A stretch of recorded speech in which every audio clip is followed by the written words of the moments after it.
Hello friends, subscribe Technology and press the bell icon to never miss the updates. Hey, what's up guys, welcome back to our channel Technology. So today in this video I'm going to show you guys how to fix the mouse is not working in your Windows 10 computer. So you just need to follow me.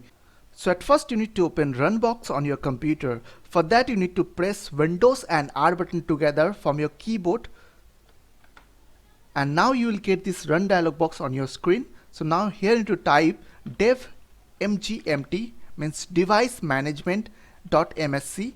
So don't worry with that, I will give you this command on my video description. You can copy from there also.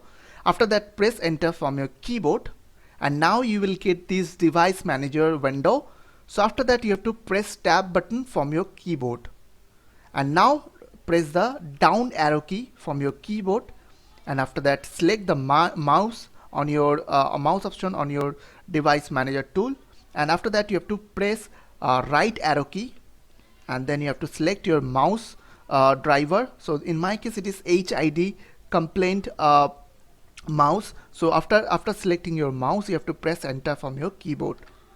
Now you have to press tab button from your keyboard once again, and after that you have to press right arrow key, and now again you have to press tab button and you have to click on enter uninstall device. So now you have to click on uninstall. After that you have to press alt and F4 button from your keyboard,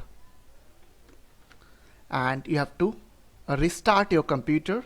So just press tab and then restart your computer. After that it will fix your problem.